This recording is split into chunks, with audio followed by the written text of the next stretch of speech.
एक ऐसा शब्द जब मुखार बिन से बोला जाता है तो सारी कमजोरी परेशानी खत्म हो जाती है।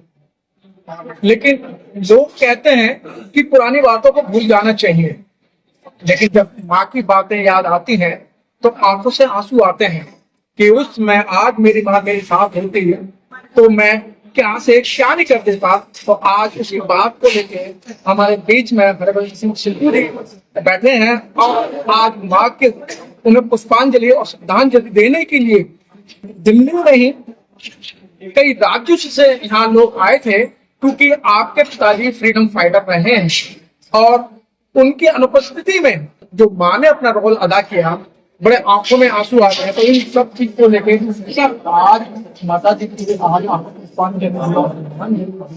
लोग दूर दराज से भी देख चलते आए और कुछ लोग ऐसे थे कि जो आपके फादर को भी जानते थे, आपके माता जी को भी जानते थे।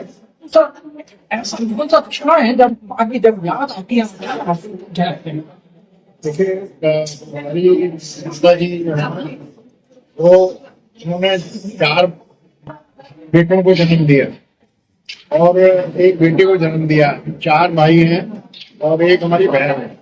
और उनके आगे बच्चे और बच्चों के आगे पोते भी उन्होंने देखे जी। और क्या माँ जो है ना, वो हर एक बच्चे की सबसे पहली टीचर होती है। वो बच्चे को लालन पालन करती है और उसको समाज में रहने लायक बनाती है। वो देखिए सिखाती है कि क्या घड़ी गलत है, क्या सही है, कौन आदमी ठीक है, कौन आदमी गलत है। हमारी माँ का बहुत बड़ा आशीर्वाद हमारे सारे परिवार के ऊपर है और वो 24 घंटे हर एक घर के सदस्य की हालचाल पूछते रहती थी और दुआएं देते रहती थी। जब भी मिलते थे बहुत प्यार से मतलब मैंने कहते थे आप ठीक है अपना काम धाम कर रहे हो और मेरे पास भी जरूर आया करो। जी के पास भी जाते थे, हफ्ते में 1-2 दिन मिलते थे, बैठते थे, प्यार से उनकी आशीर्वाद देते थे। हमारे लड़के लड़कियां भी जाते थे, सब भाइयों से लड़के लड़कियां आते थे, उनके पोते पड़पोते सब आते थे उनके आशीर्वाद देने के लिए। वो बहुत समझदार हुआ। ब्रिटिश टाइम के वो मैट्रिक पास थे ग्रेजुएशन और हमारे पिताजी को तो फ्रीडम फाइटर थे। सुभाष चंद्र बोस की काल के ऊपर जब गए सिंगापुर, सुभाष चंद्र बोस उन्होंने पुलिस की नौकरी करते थे। सारे इंडियन ने पुलिस की नौकरी छोड़ के INA ज्वाइन कर लिया। देश की आजादी के युद्ध में रहे, जंगलों में बताते थे उनके पैर गल जाते थे, बूढ़ी नहीं उतरते थे 15-15 दिन। तो वहां पर जंगल में पत्ते उबाल के खाते थे। तो किसान फैमिली से तो उनको मालूम था कि कौन सी चीज खाई जाती है, कौन सी नहीं खाई जाती है। वो युद्ध में रहे। बाद में 2 साल उन्होंने बहुत कष्ट में काटे, जंगलों में रहे। उसके बाद वो अरेस्ट कर लिया ब्रिटिश गवर्नमेंट ने, उनको काला पानी भेज दिया, रंगून जेल। काला पानी रंगून जेल हुआ जी। उसमें मालूम नहीं था कि छूटेंगे कि नहीं छूटेंगे, और फांसी करेंगे अंग्रेज की क्या करेंगे। और मीनवाइल आजादी मिल गई और आज देश आजाद हो गया 15 अगस्त 1947 को जी। हमारे पिताजी को और उनके उस्ताद को अंग्रेजों का हथकड़ी नहीं आई, उनको रस्सों से बांध के लागे बाई शिप कलकत्ता छोड़ा। वो कहते थे, मुझे समझते थे कि लोग बाग हमारा स्वागत करेंगे, वहाँ हमने देश की आजादी लड़ाई लड़ी है, जेल छूट के जेल काट के आए हैं। कहता पर वहां पर तो नजारा ही दूसरा था, मार काट हो रही थी, इंसान को मार रहा था, सड़कें लोथड़ों से भरी पड़ी थी, खूनों से भरी पड़ी थी।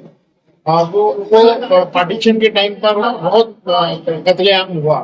उसको देखकर उनका मन भरा है कि किसके लिए लड़ रहे थे, इस देश के लिए। इसी के अंदर ऐसा बड़े मायूस भी हुए, परंतु फिर वहां से किसी तरीके से जो फौजी रहे थे वो वहां से निकल के गाँव पहुंच गए।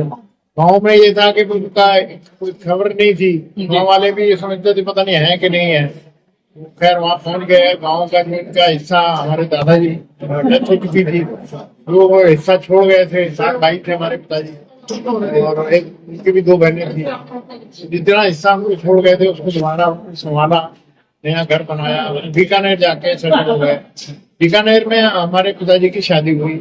ये हमारी माता जी सुबेदार मेजर थे, हमारे नाना जी, उनकी लड़की हैं। वो आर्मी ऑफिसर के घर में इन्होंने जन्म लिया और शिक्षा दीक्षा पढ़ाई भी सारी इसीलिए पढ़ी। जमाने में लड़कियों को कोई स्कूल भेजता नहीं था, तो उन्होंने सारे परिवार को मतलब के ऐसे खाली अपने हाथ को सींचता है ऐसे उन्होंने अपने सारे परिवार को सींचा। सब जिस तरीके से पता लगा कि आप परिवार के अंदर सबसे बड़े हैं, सब जब माता जी आपसे गुस्सा होती थी, वो एक क्षण बताएं कि किसी बात को लेकर आपसे गुस्सा हो। मैं इतना सौभाग्यशाली हूँ, मेरे पर एक दफा भी मेरी लाइफ में ना पिताजी नाराज हुए ना गुस्से हुए, ना मेरी माता जी। वो मतलब मेरे को सबसे ज्यादा परिवार में गर्व करती कि भी मेरा लड़का ये सबसे समझदार है, तो इसलिए वो कभी भी। लेकिन आप तो सर, आप तो बड़े खुरापाती थे अपने यंग एज में। मेरे से कभी मेरे को कहीं नहीं कहा कि तुम गलत काम कर रहे हो। उनको मालूम था कि भी मैं काम कर रहा हूँ, पिताजी को भी मालूम था कि वो भी फ्रीडम में सारी या फिर लगाई, वो जानते थे कि वो गलत काम नहीं कर रहा है। तो सर आज के हालात में कभी जब माँ याद आती है, आपके आंखों से कोई इस तरीके से आंसू आए हैं कि अगर आज मेरी माँ होती तो मुझे ये परेशानी नहीं होती? माँ का तो आशीर्वाद हमेशा साथ में रहेगा, तो कभी जा ही नहीं सकता है। पर ये जरूर अफसोस है कि मैं अभी लास्ट में माता जी को मिला था, मैं और मेरा बेटा। उस वक्त तो वो कह रहे थे कि मेरी ना लाइफ हो गई है, मेरे को अब जाना है, क्यों नहीं मेरे को हो अच्छा, मैंने काम तो कोई बुरा किया नहीं है। मैंने कहा माता जी आपने क्या दुनिया का भला किया है, दुनिया को आपने पाला है, हमारे को भी सबको पाला है, तो आपने क्या बुरा किया है? कहते नहीं बेटा मैं आप जाना चाहता हूँ। मेरे को उन्होंने एक शब्द बोला कि बेटा मेरी अरदास करो मालिक के आगे जाने के लिए। हाँ, कि मैं चली जाऊँ, अब मेरा ज्यादा नहीं, मेरा दिन खत्म हो गया। मैंने कहा बीजी मैं कैसे, उनको तो नहीं कहा, घर में आके कहा कि मैं कैसे अरदास करूँ। मेरे को घर वाले भी कहते कि माँ कह रही तो अरदास करो, मैं कैसे अरदास करूँ अपनी माँ के लिए कि चली जाओ। मैंने भगवान को कहा कि भाई सुबह अरदास करता हूँ कि उनको एकदम तंदुरुस्त कर दो। ये अरदास सबके लिए के लिए करूँ, सबका सरबत का भला मानते हैं हमारे। बिल्कुल नानक नाम चढ़ती कला तेरे पानी सरबत था। सरबत का मतलब वो भी यूनिवर्स का भला, उसमें स्पेशली मदद के लिए करता है, हमेशा तंदुरुस्ती मांगता रहा। ये मैंने कहा मालिकों में माँ मेरे को कह रही थी, नहीं सब सारे घर वाले भी कह रहे थे, जब वो कह रही है तो आपको कैसे कह रहे हैं। मैं अरदास नहीं कर सकता, मैंने मालिक के सामने एक ही हाथ जोड़ के अरदास करी, स्वस्थ कर या तो उनको स्वस्थ कर दो, बिल्कुल तुम अगर वो आपके खाते में वो सही नहीं होने वाले तो फिर उनको ज्यादा देर बस मैंने मेरी बात हो गई, अगले दिन मैसेज आ गया।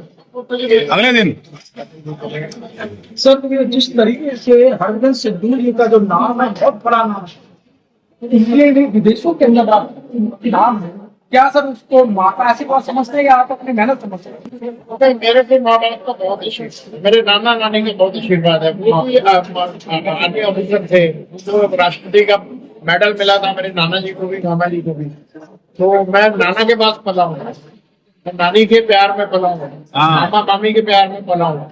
मैं दिल्ली का पढ़ा लिखा हूँ, दिल्ली से मैंने डीएवी स्कूल से उसके बाद मैं खालसा कॉलेज गया।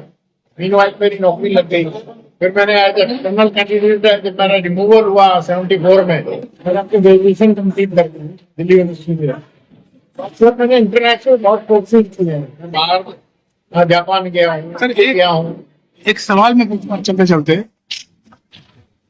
जिस तरह से खासकर भारत में वृद्धाश्रमों की बढ़ोतरी हो रही है, वृद्धाश्रम लगातार बढ़ रहे हैं, खासकर एक ऊंची तबके के लोगों के लिए, क्या कहेंगे? आपने तो हमारे देश में ऐसा कभी होता नहीं था, ज्वाइंट फैमिली है, हम ज्वाइंट फैमिली है, हमने कभी किसी चीज की चिंता नहीं की। किसी की शादी हो, कभी हो, खुशी हो, मदर डील करते थे, हमें मालूम नहीं। बिल्कुल, तो हम लोग ज्वाइंट फैमिली के संस्कार में पले हैं।